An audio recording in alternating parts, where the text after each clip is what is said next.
எங்க அண்ணன் திட்ட உனக்கு என்னடி தகுதி இருக்கா? நீ பொறி மூஞ்சு கண்ணாடியில பறித்து மாதிரி இருக்கடி. அப்படியே பொறி நீ எத்தனை கிட்டத்தட்ட எனக்கு தெரிஞ்சு 2000 பேரை நீ எல்லாம் விஜய் என்ன பேசுற? நீ எல்லாம் பொம்பளை அடியாண்டி எல்லாம் முதல்ல பேசல மாட்டேன். என்னடி தகுதி இருக்கு? வணக்கம் சிஎம் சார். விஜயோட தங்கச்சி அப்படின்னு சொல்லி, அதாவது உங்களுடைய தங்கச்சி அப்படின்னு சொல்லி எனக்கு Facebook மெசேஞ்சர்ல ஒரு ஆடியோ அனுப்பியிருக்காங்க. தாவேக ஆட்சிக்கு வந்ததுதான் வந்தது. நிறைய குற்ற சம்பவங்கள் தொடர்ந்து நாளுக்கு நாள் நடந்துகிட்டே இருக்கு. அதுவும் எல்லாரும் கிடையாது, ஒரு சிலர் தான் பண்ணிக்கிட்டு இருக்காங்க. இந்த குற்ற சம்பவங்கள்ல மாற்றதெல்லாம் பாத்தீங்கன்னா தாவேக தொண்டர்கள், தாவேக ஆதரவாளர்கள், தாவேகவை சேர்ந்தவர்கள் அப்படின்னு தான் நம்ம தொடர்ந்து செய்திகளை பாத்துக்கிட்டு இருக்கோம். ஏற்கனவே சிறுமிகள் கிட்ட அத்துமீறினது, அதே போல கேக்க ஆயுதத்தை பயன்படுத்தி கட் பண்ணாங்க அப்படின்னு நிறைய புகார்கள் வந்துச்சு. அதை தொடர்ந்து தாவேக ஆதரவாளர் ஒருவர் அவருடைய வீட்டுல ஒரு மர்ம செடி வளர்க்கிறாரு அப்படின்னு சொல்லி நிறைய தகவல்கள் வந்துச்சு. சோ இப்படி இருக்கும் போதுதான் 10 வருஷமா பத்திரிகை துறையில இருக்கக்கூடிய பெண் பத்திரிகையாளரான ஈஸ்வரி அப்படிங்கக்கூடியவங்கள்ட்ட ஒரு தாவேகவை சேர்ந்த பெண் ஆதரவாளர் மிரட்டல் விடுத்திருக்காங்க அப்படிங்கக்கூடிய ஒரு பகீர் கிளப்பக்கூடிய புதிய தகவல் தான் இப்ப கிடைச்சிருக்கு.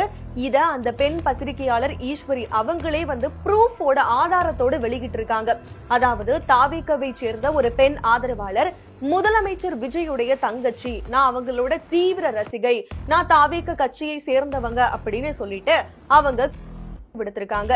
இந்த பெண் பத்திரிகையாளர் என்ன பண்ணிருக்காங்க அப்படின்னா விமர்சனம் செஞ்சு நிறைய ரிப்போர்ட் அவங்க போடுறது வழக்கம். சோ இப்படி இருக்கும்போது அந்த கண்டென்ட்டுக்கு விமர்சனம் செய்யற விதமா இந்த தாவேகவை சேர்ந்த பெண் ஆதரவாளர் என்ன பண்ணிருக்காங்கன்னா இந்த பத்திரிகையாளருக்கு வாய்ஸ் மெசேஜ் போட்டு மிரட்டல் விடுத்திருக்காங்க. உங்க மேல நான் ஊத்த போறேன் அப்படின்னு சொல்லியிருக்காங்க.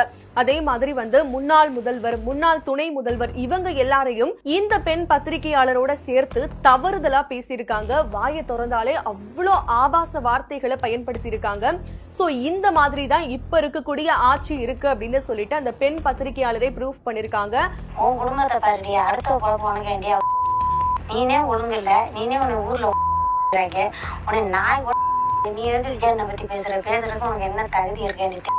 வெள்ளமாரி பிஞ்சிரு மொத்த பேரும் வந்தோம்னா ரசிகனாங்கன்னா கொளுத்திட்டு அதுவும் நம்ம எல்லாரையுமே சொல்ல முடியாது, ஒரு சிலராலதான் இப்படிப்பட்ட ஒரு கேவலமான செயல் நடைபெறுது.